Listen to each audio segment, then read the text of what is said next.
Hi, Anupama. Hi, Nidhi. How are you? Very good. It was a long wait, and everybody's been just waiting for you to step in.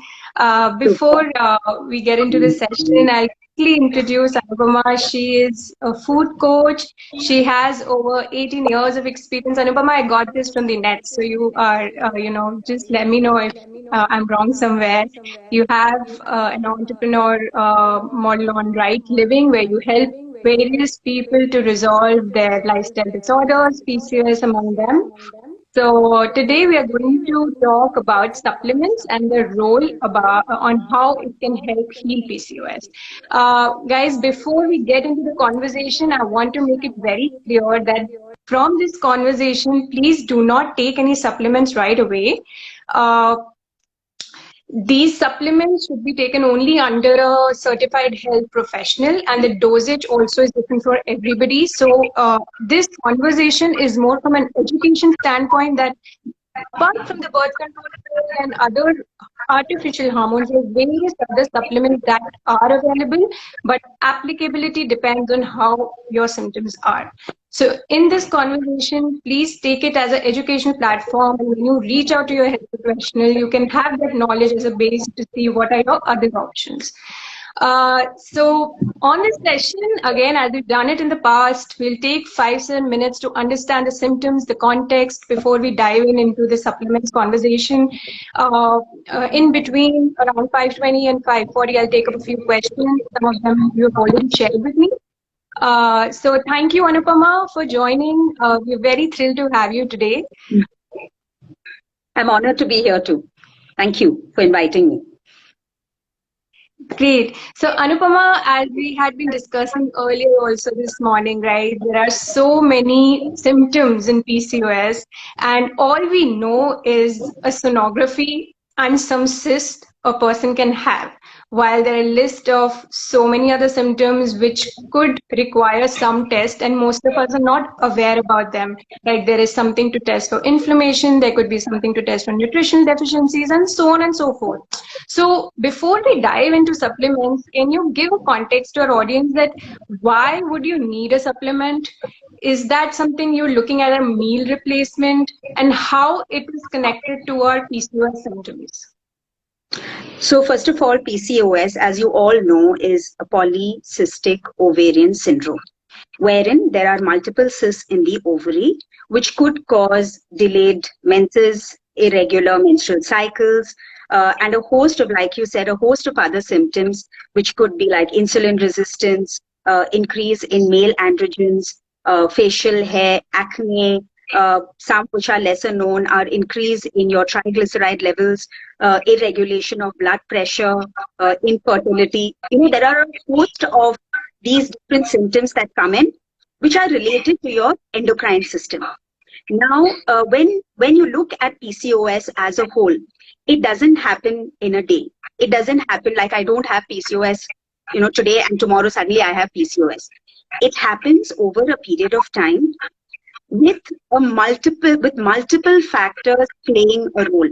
It could be your lifestyle, it could be genetics, it could be stress, it could be your food, it could be nutritional deficiencies, or a culmination of many of these points. So when you try to correct, suddenly when you realize that you have PCOD is when you start acquiring the symptoms. Your periods might be delayed. There might be amenorrhea. Amenorrhea is loss of period completely. There could be anything. And then suddenly you realize you go to the doctor and she tells you that you have PCOD.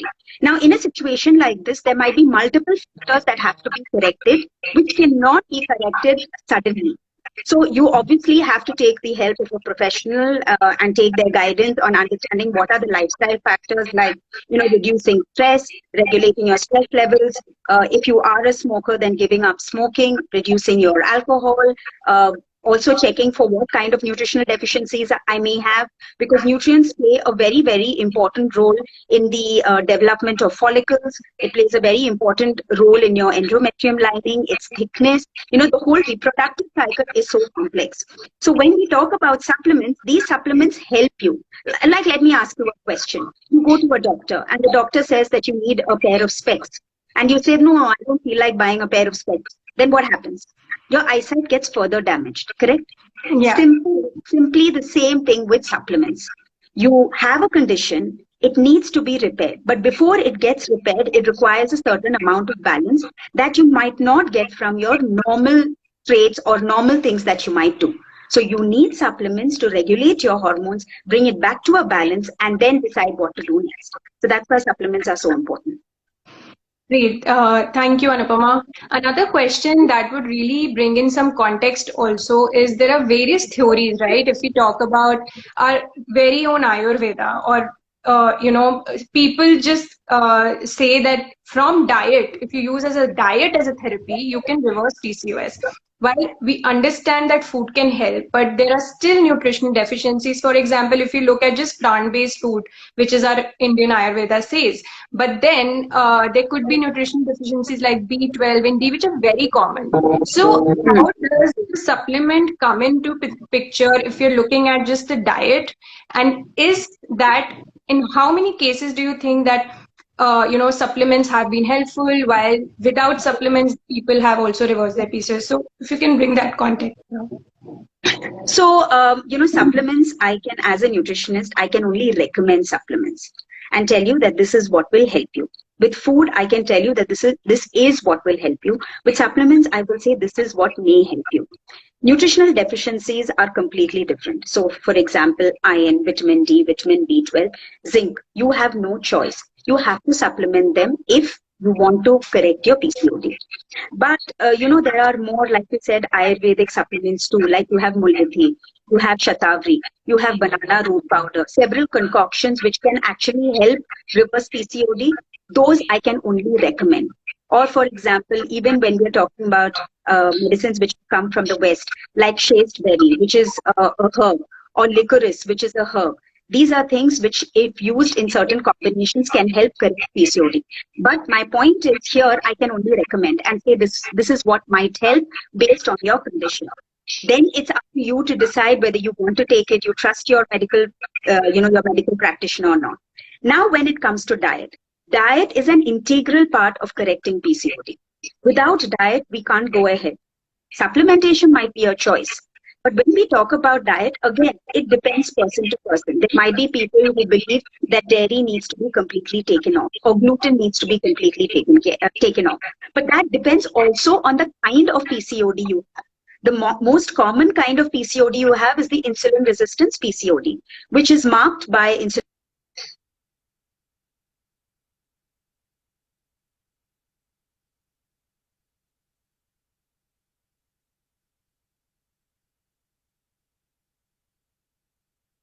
Hello.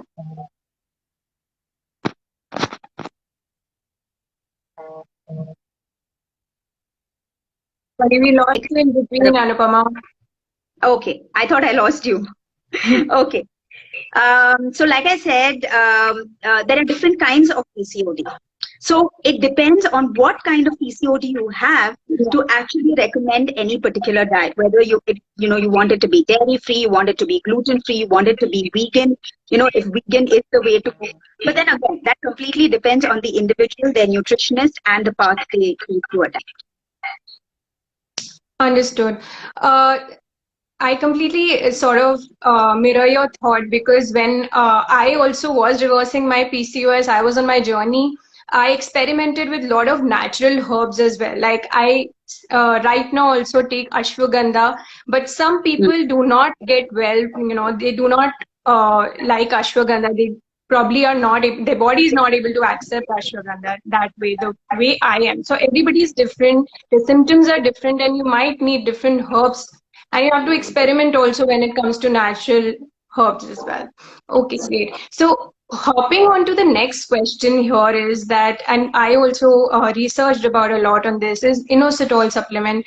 Especially there has been a research where it says that if you take neo-inositol is to D-inositol in 40:1 ratio. That's the research what it says. And there's so many supplements people are taking which has inositol. So can you shed some light that how it's been successful and what's your take on it?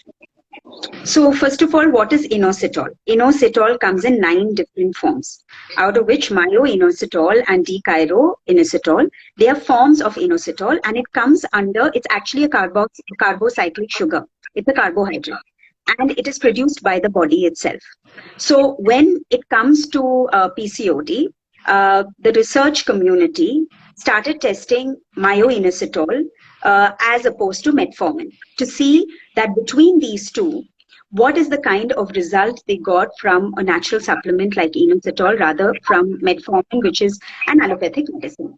And there was a lot of positive research which was extremely encouraging, which said that it helps to reduce the levels of testosterone produced by a PCOD, by the ovary of a PCOD individual. It also helps to reduce the release of free fatty acids, which can increase triglycerides and the rate of inflammation. And it showed overall that it helps to reduce insulin resistance and regulate your sugars better. And that is why this combination, so if you go to see a supplement which has myo-inositol and D-chiro, is generally about 550 of myo-inositol as opposed to 13.8 mg of D-chiro. And that's how the combination came about, and they felt via research that there was a lot to do with reducing insulin resistance and improving the state of the individual who was going through PCOD. Understood. So there are a lot of supplements which also has metformin with myo-inositol. Do you think that metformin is okay to take for a long time, considering if you're looking at natural supplement versus metformin, which is quite a strong medication?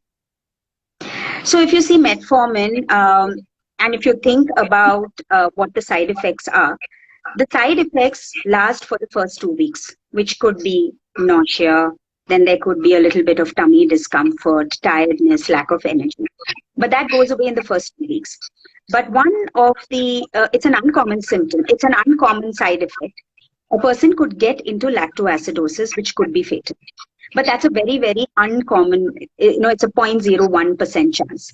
The other thing is that when you take metformin, it could result in a drop in your B12 levels, which in turn could cause anemia. So this is the reason why people say don't take metformin for a long period of time. Me, simply as a nutritionist, I prefer taking the natural route always. So if I had a choice between the two, and if I was said, you could either take a myo-inositol with a D-chiro as compared to metformin, I would rather take the natural route. Because even then, when you stop taking it, your body heals rather than placing a dependency on that particular medication. Understood. Another question that I have is, and that is basically on nutritional deficiencies, coming back to that again, especially vitamin D, vitamin Bs. These are low for most of the women. They don't even know because they go to a gynae and they do not suggest that. So I would like you to share what are the tests that are really helpful to understand the underlying symptoms that people might have, especially insulin resistance, which gets a bit tricky. Sometimes it comes normal, but then it's important to understand when you're having food and after that you measure it really understood well. So if you can share that context before we jump into nutrition deficiencies. So, okay, so do you want me to talk about the tests first? So when we talk about the tests, remember firstly, when you want to diagnose PCOD, you look at the symptoms. So, insulin resistance, inability to lose weight, facial hair, acne. Like I said, eating and you're having a great diet, you're quite healthy, you are exercising, and yet your lipid profile is high. I mean, your lipids are high. You don't have any hereditary condition of blood pressure, you're young and still your BP is shooting up. And a culmination of these characters, fertility in people who are trying to get pregnant, all infertility rather. So all of these suggest that it could be PCOD. Yeah, and just finding cis itself in a scan does not point towards PCOD, because all of us, all women, sometime in their life will have cis, multiple cis in their ovary. Now, what are these? These cysts are simply underdeveloped follicles, which might come together sometimes to form slightly larger cysts. So that is not the only defining factor. These symptoms have to be thought of together. So when you talk about tests, you first regard your symptoms, then you look at the AMH hormone, you look at the sex binding hormone. These are the different tests that need to be done. Then your follicular stimulating hormone, your prolactin, estrogen, progesterone. These tests, so there is no one particular test which says, okay, I've done this test and I know whether I have PCOD or I don't. The diagnosis in PCOD becomes very, very, very important. Now, when keeping this in mind, remember that inflammation is an other factor which is strongly linked to PCOD as far as research is concerned. So, do you have inflammation? Are your homocysteine levels high? Are your CRP, the C-reactive protein levels high? Insulin is another inflammatory marker. Your ESR is an inflammatory marker, but that could go high even if you have a simple cold or a cough.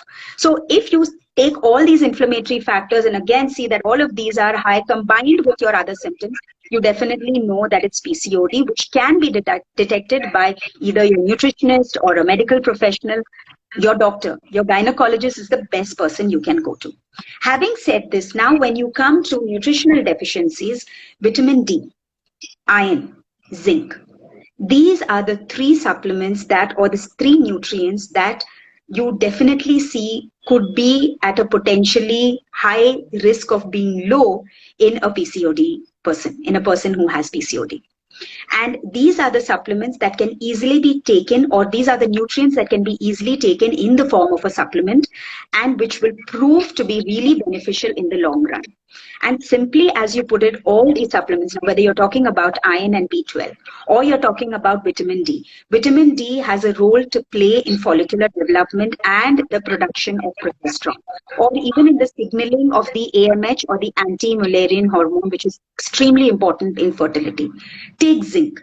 Zinc actually helps you to reduce your testosterone levels, improve the sensitivity of insulin, and also stop the release of free fatty acids from your adipose tissue.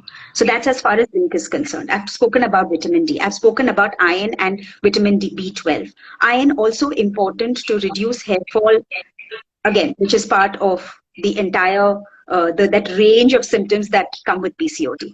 So, like I said, it's important to detect these nutrients, know where the potential risk lies, and then speak to your doctor and make sure you get a good box of your supplements to heal faster and heal better. That is so informational, and especially the light that you drawn on the hair fall bit, which I dive in again in detail because these are the questions which everybody had, that what can I do about my hair Yeah. fall? So coming to that, but before that, since you talk about vitamin D, right? If a person is getting an exposure of 15 to 20 minutes daily of sun right now, which is not possible for everybody, but just saying that if you're Otherwise, looking yeah. at natural treatments, is you still need vitamin D in spite of the sunlight exposure? So I'm sorry to burst your bubble here. Without a doubt, yes. Number one, look at the cover of pollution around us in our ozone layer today. That ozone layer is being completely molested.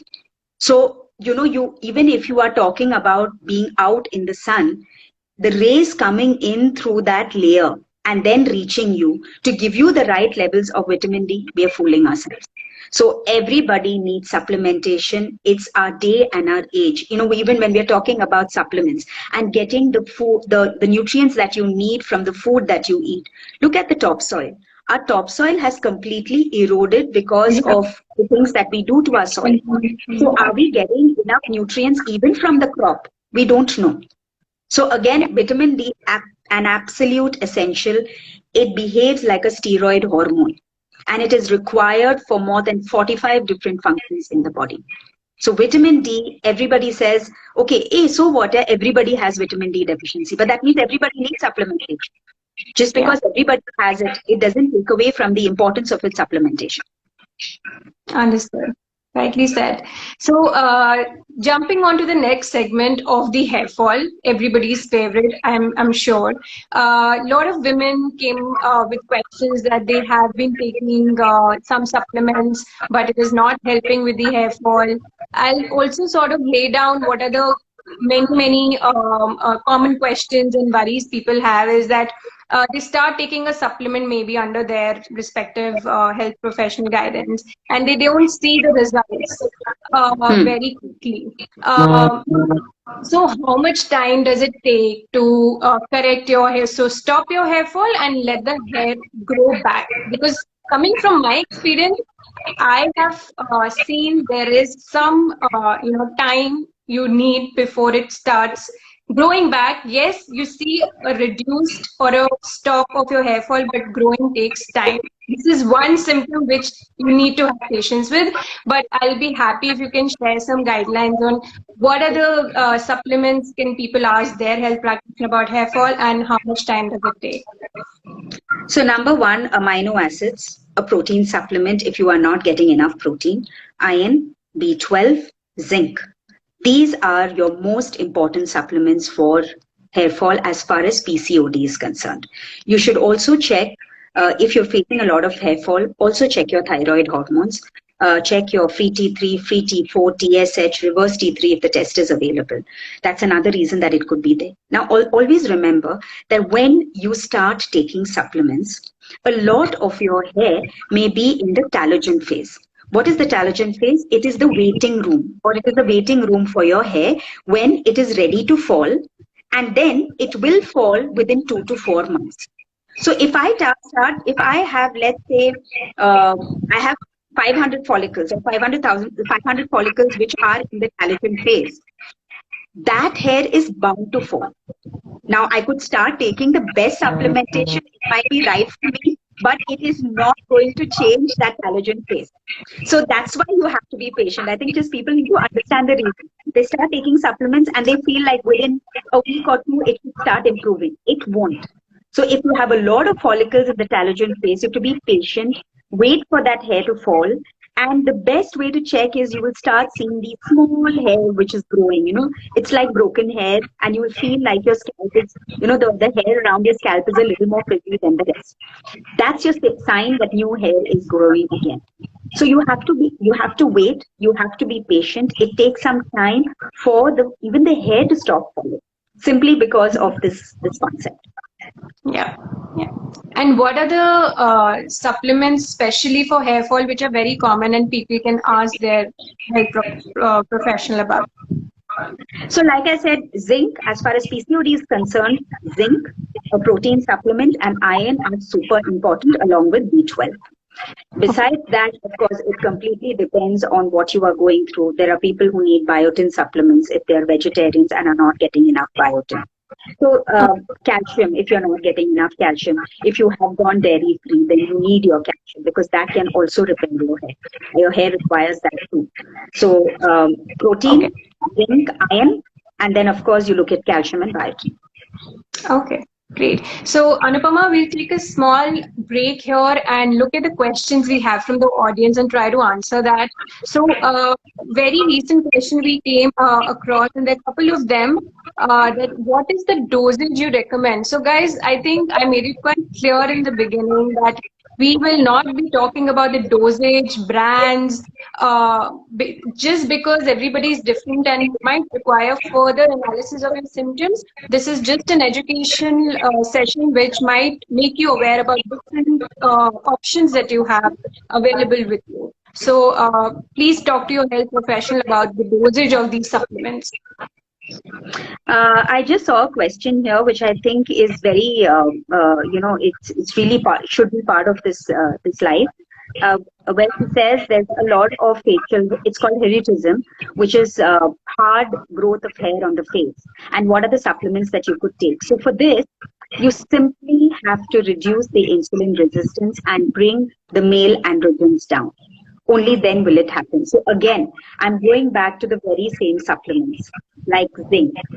And there is also a supplement, a natural supplement called licorice, which can, in combination with a supplement called phenol, it could actually bring the testosterone levels down.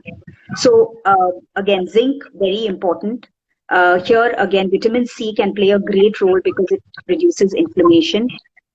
There are some supplements which are not very well heard of, like DIM. I don't know if you've heard. It's called DIM, which can reduce facial hair.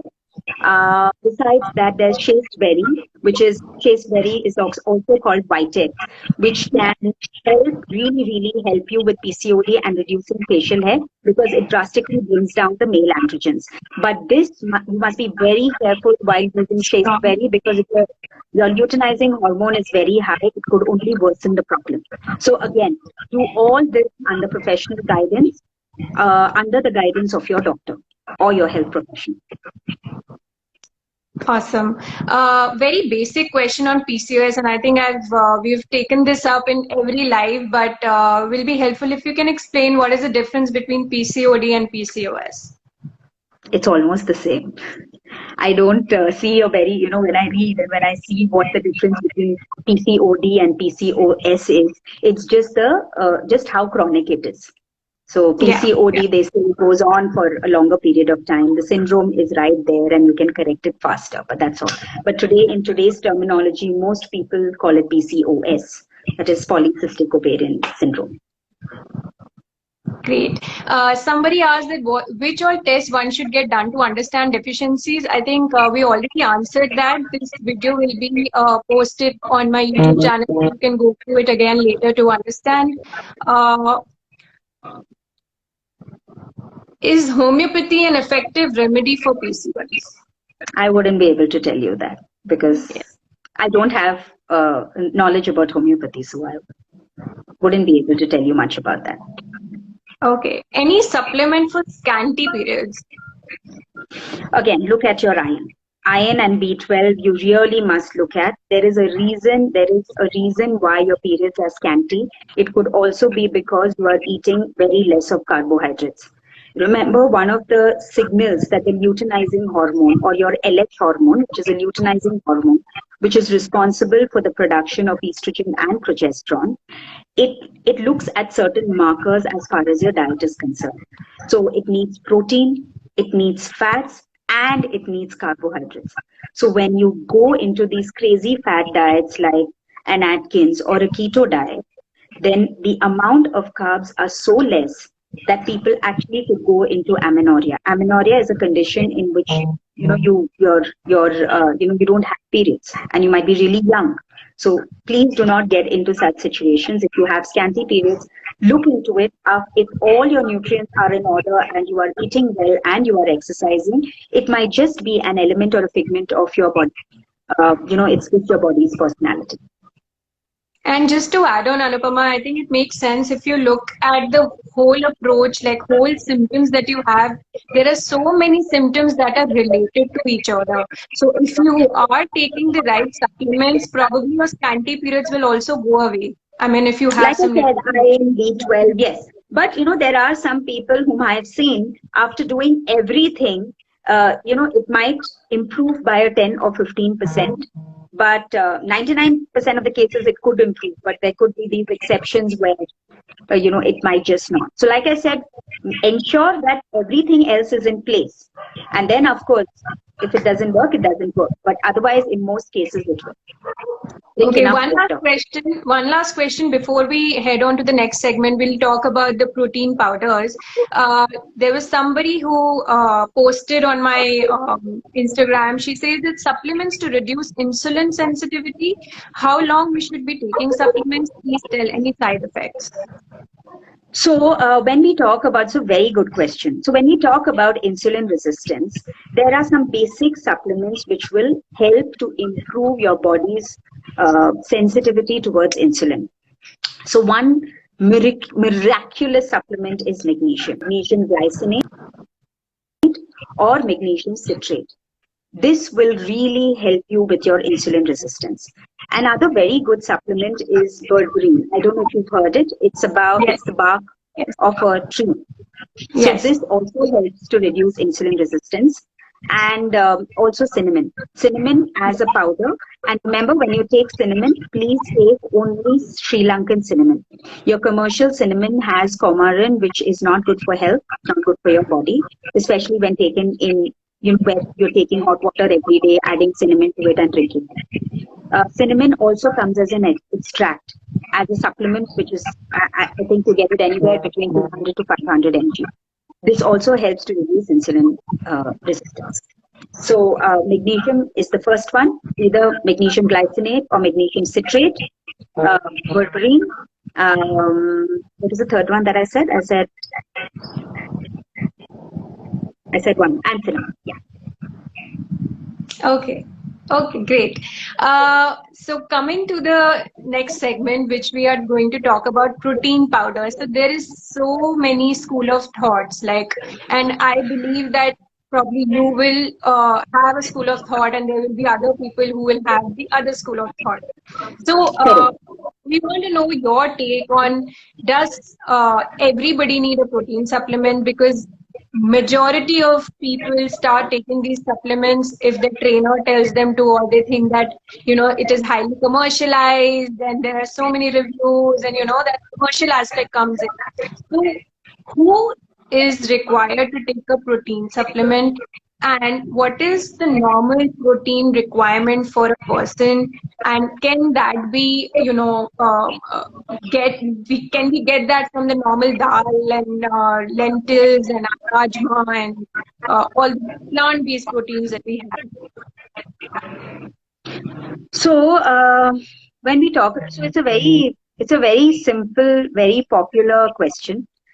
But let me take this one by one. So number one, the amount of protein you need depends on your body.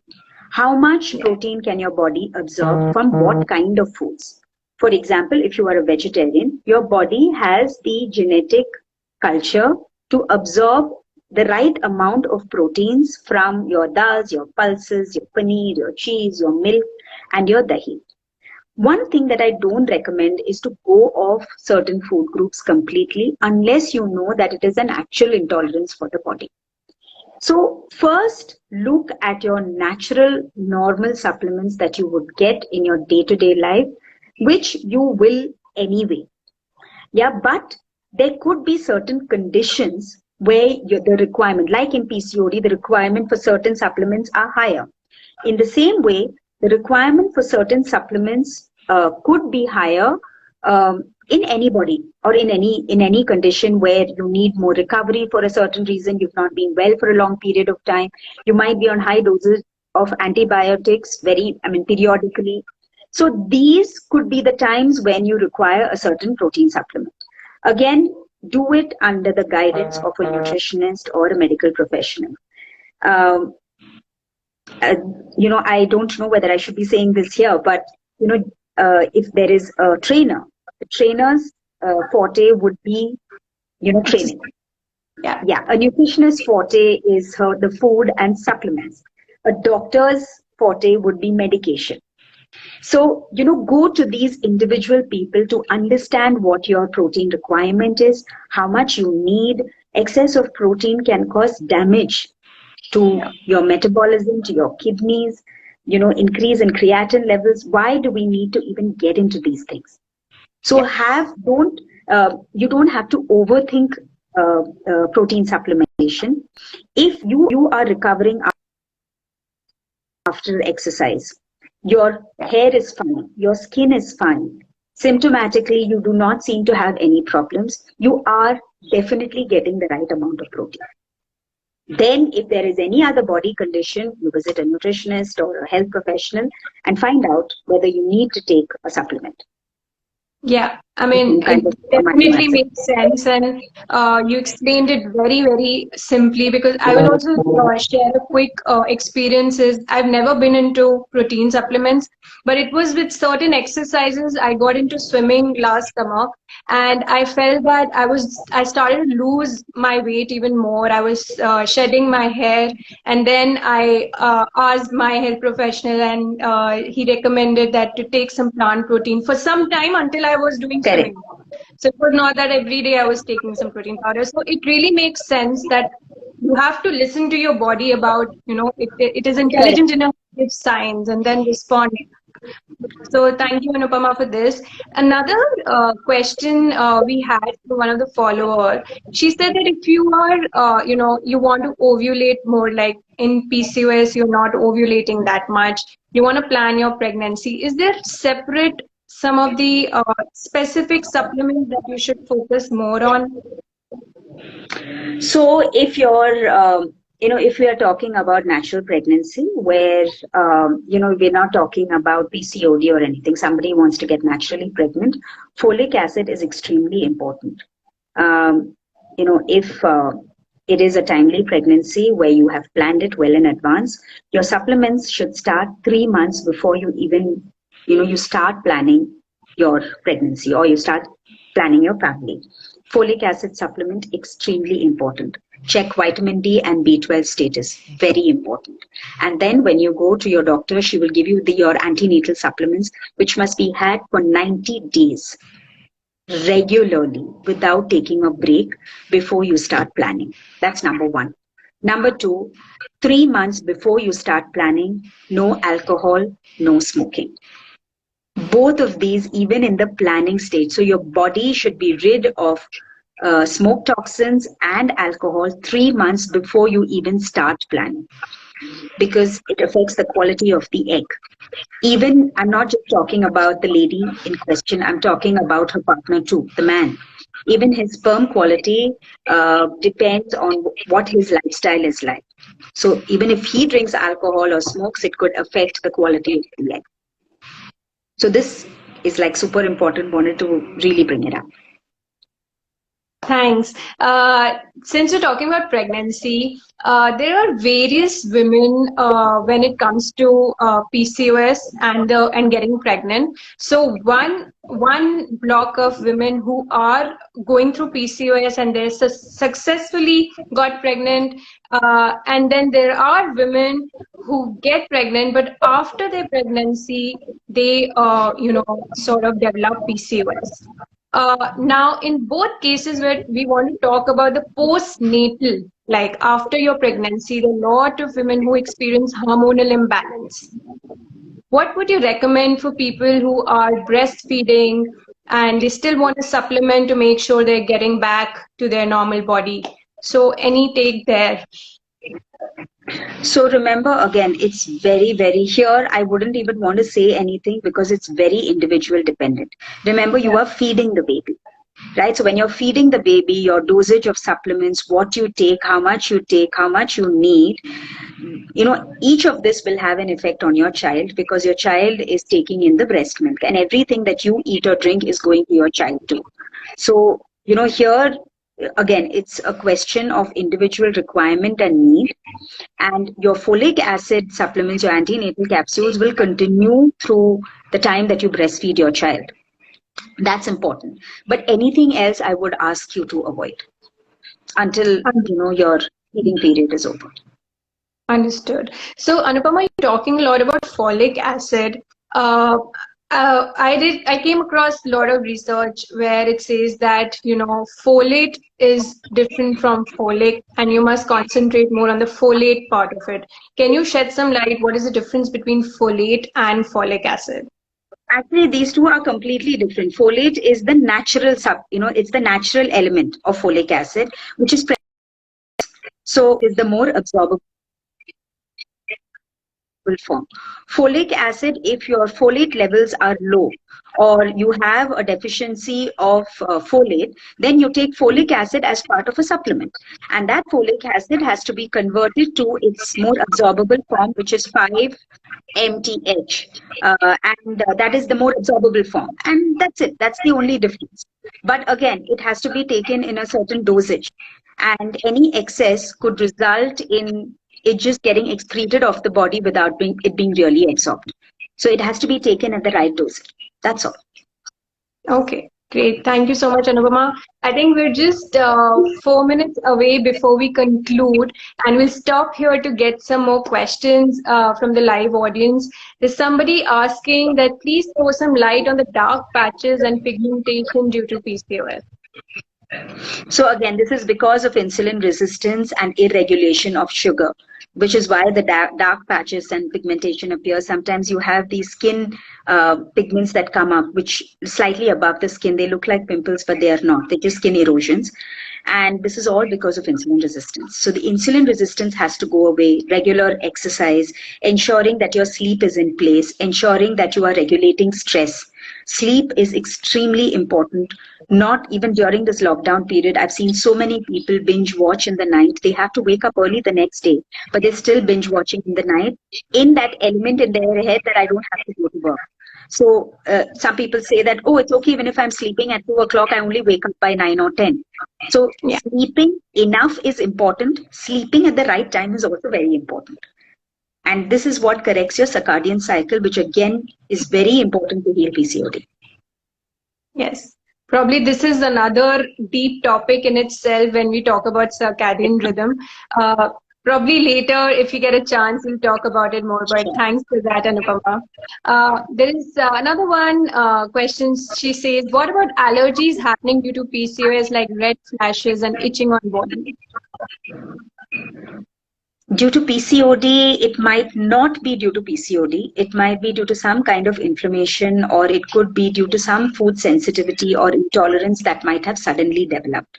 So you should look at, I've not heard of too many people with PCOD coming back with itching or rashes because of PCOD. It might be due to, some other reason or other Yeah, cause. I mean, it could be an underlying thing for your PCOS. We must understand, to have PCOS, you might have like various symptoms, and inflammation could be one of them.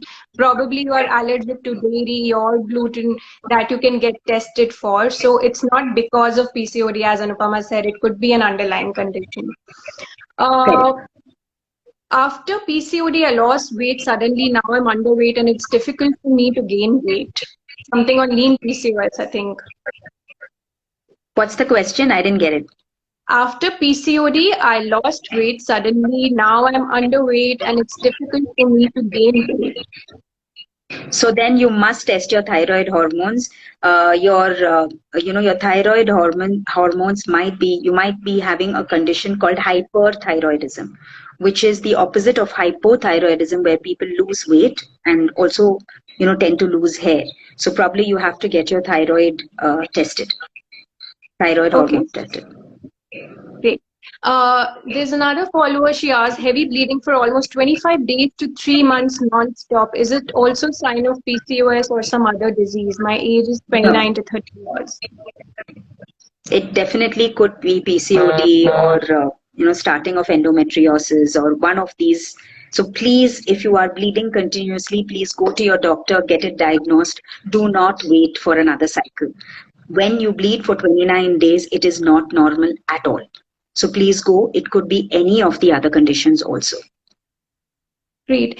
One question which is coming in different forms is that once you start taking supplements, what is the ideal time you start looking at their, effects on your Weaning off. body, positive changes, and how long should you take the supplements?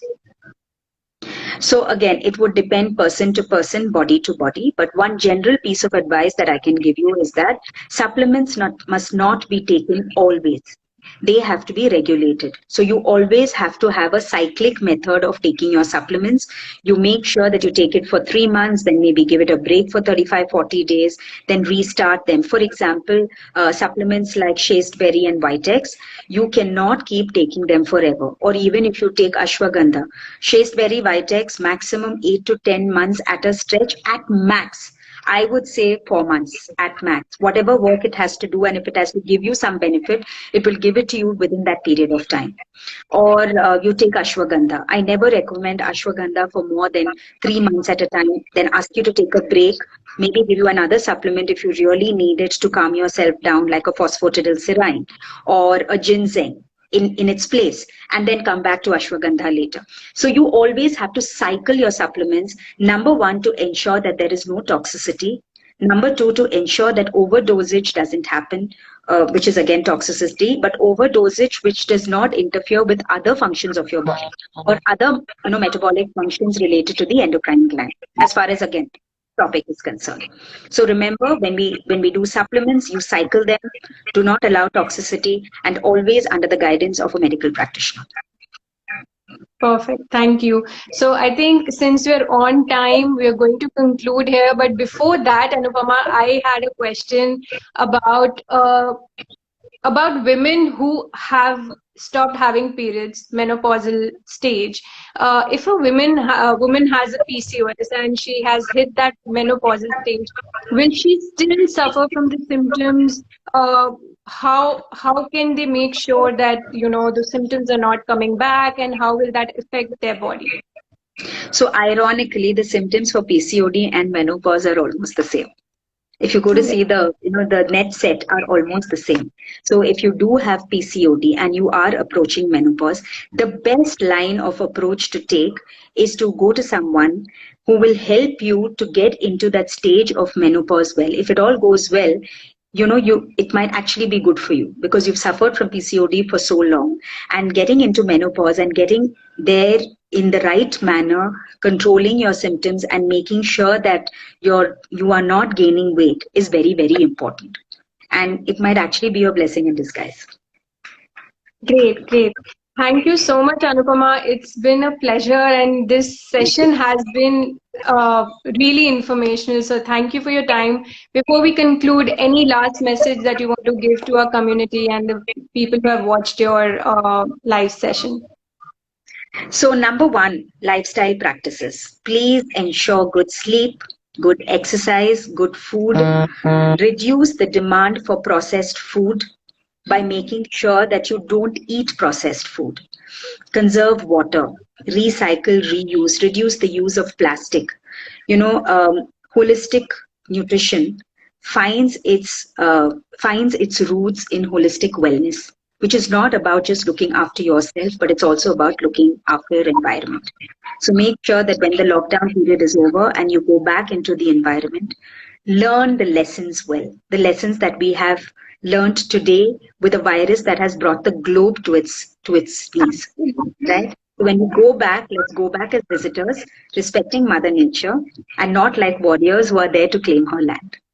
So this is how I end all my sessions these days, and I think that's very important. Otherwise, look after yourself, eat well, feel well, laugh lots, love lots. I think that's what's most important in life. Beautiful, beautiful message. Thanks, Anupama. And guys, if you think that you missed certain part of the session, I will be posting this on my YouTube, so you can watch it later. And if you have any more questions that we could not take it up, I'm really sorry, but feel free to share those with me or Anupama. We'll get those answered for you. Thank you so much for watching. Bye, Anupama.